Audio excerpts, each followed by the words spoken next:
Assalamualaikum and good morning everyone. We are from Group 6, KMD3, code subject LAC 4433, Company Law.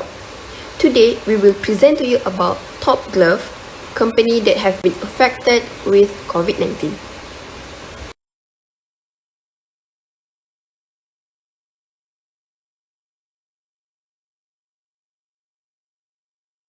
Hi, Bismillahirrahmanirrahim. My name is Nur Hayati binti Kasim.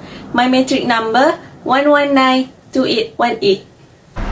Bismillahirrahmanirrahim. Assalamualaikum warahmatullahi wabarakatuh. My name is Nur Najwa binti Muhammad Zaidi. My matric number 1192819. My name is Nurul Fatihah binti Marzuki. My number matric is 1192820. Assalamualaikum and good morning everyone. My name is Nurul Aini binti Muhammad Saleh. My matric number is 1192822. Assalamualaikum warahmatullahi wabarakatuh. My name is Nurul Aimi Nadira binti Talha and my matric number is 1192824.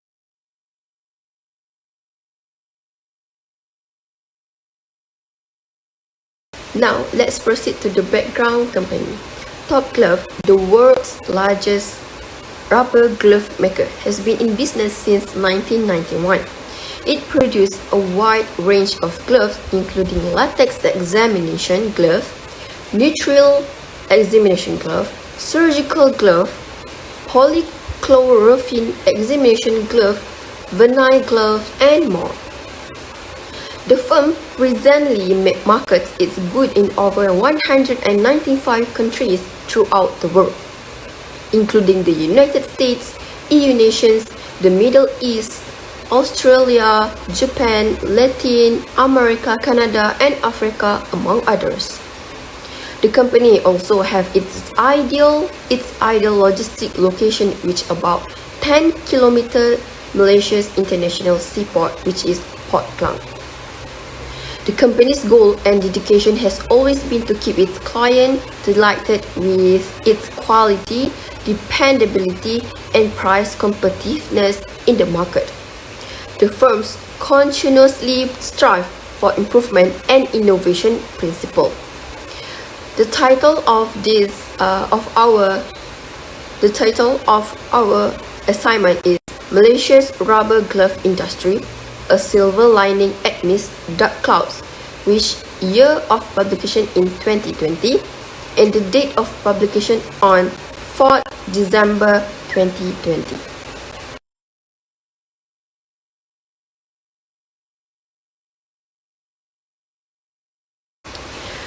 Next, we move to research method, which is qualitative, that we found in this article. Firstly, the quality and productivity are the company business. Next, the firm's duties are continuous improvement and innovation others firm. Next, towards zero defect is their target. And lastly, compliance with customer and regulatory requirement is their responsibility. This source we got from news on televisions, newspaper, and websites, which have more information about Top Glove. In addition, to gain more knowledge and know what is happening surrounding during COVID-19. Moreover, this also makes us beware to keep our distancing and comply to our government directives to make sure we will against this pandemic.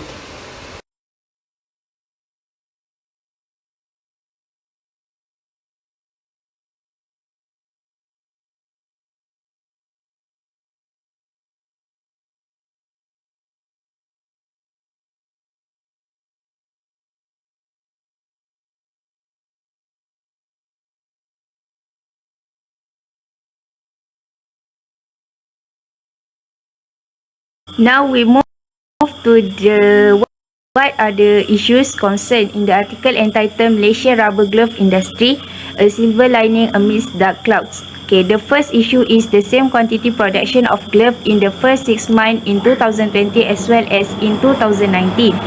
In 2020, the gap between the upstream and downstream sectors has widened significantly, with rubber cultivators, including 95% of them are irregular smallholders. They are struggling to keep up latex production while glove manufacturers make supernormal profits. This situation is exacerbated by the continuous increase in natural rubber import into Malaysia and the growing popularity of nitrile gloves, which are based on synthetic rubber compared to latex gloves. Okay, what are the recommendations for this situation? To ensure consistent latex production, companies can work with government agencies and ministries to keep abreast of the latest development in rubber research technology.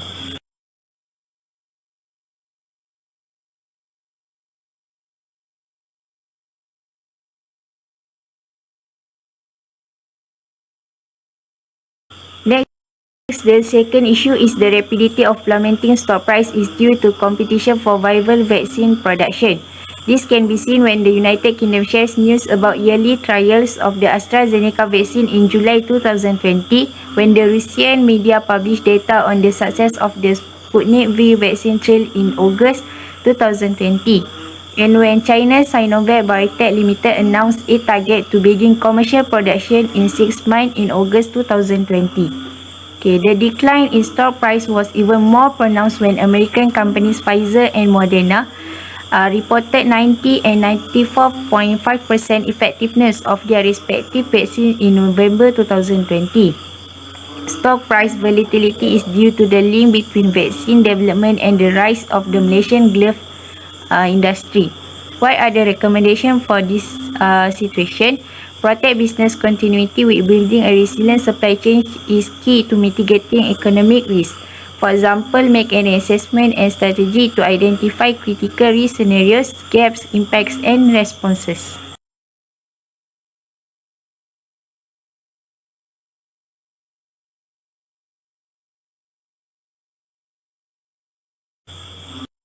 Next, the third issue is Top Glove face a range of structural issues, including the shortage of skilled workers, both local and foreign, government regulations, trade barriers, and the volatility of the ringgit. They are the allegation of labor abuse in the industry. Okay, what are the recommendations for this situation?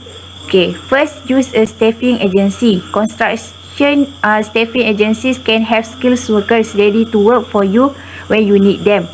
The agencies take care of pre-screening applicants, which saves you time and gets you qualified workers quickly.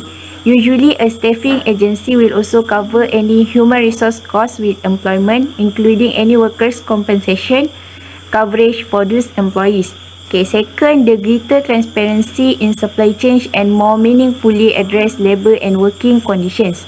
They should ensure that social values, decent work, and specifically the prevention and remediation of modern slavery and forced labor are firmly embedded in procurement legislation.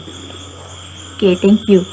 Next, I pass to the next presenter to continue the presentation.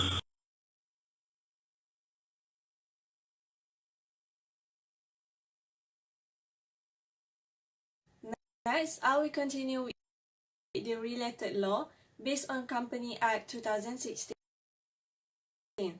First one, the issue, the shortage of skilled worker, both in local and foreign. First one, duties and responsible of director. We can look at here the duties and responsible of director in section 213, subsection 1. A director shall at all time exercise his power for a proper and a good faith in the best interest of the company.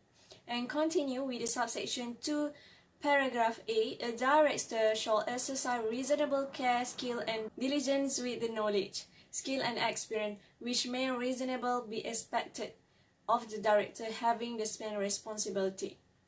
And next, the last one is issue of labor abuse. Based on Company Act 2016, function of the board, section 211, subsection 1, the business and affair of the company shall be managed by the direction of the board. And continue with the subsection 2, the board has all the powers necessary for managing and directing, supervising the management of the business.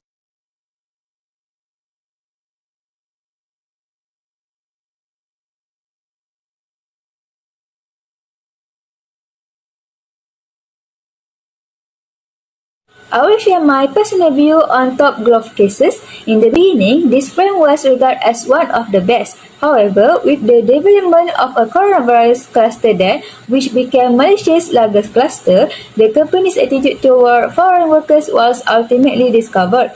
It all began with Top Glove management's casual attitude toward migrant dormitories, which provide them with overcrowded dorms and unhealthy living conditions. Section 24D1 of the Workers' Minimum Standards of Housing and Amenities Act 1990 was broken in this case.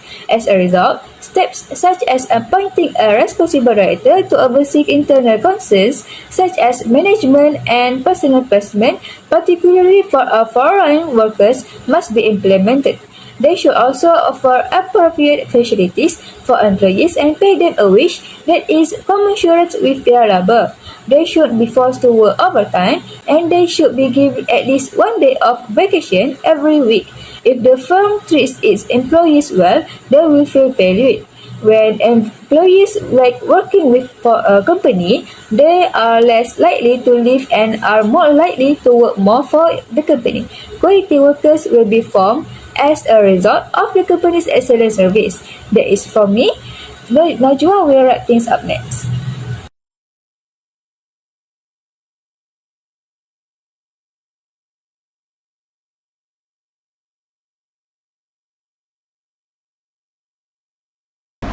In a difficult period, Malaysia rubber glove industry provides jobs, foreign cash, and earnings to the country businesses. Growing demand and rising prices have helped establish businesses and encourage newcomers to enter the market. Looking ahead, the sector growth is certain, at least in the medium term, owing to consistent demand bolstered in part by the implementation of vaccination campaign. The authorities were prompted to respond by a combination of international attention and the possibility of rising infection rates. This raises concerns in Malaysia's broader institutional environment, ranging from legislation controlling the recruiting, housing and treatment of foreign employees to educate, monitoring and inspection of businesses and lodging facilities. Client governments are not free from blame, with requests for reforms in the sector being issued at the same time as calls for shorter production times and higher output levels. COVID-19 has demonstrated that there is no obvious distinction between worker well-being and society health, and that the two are inextricably intertwined. That's all from us. Thank you.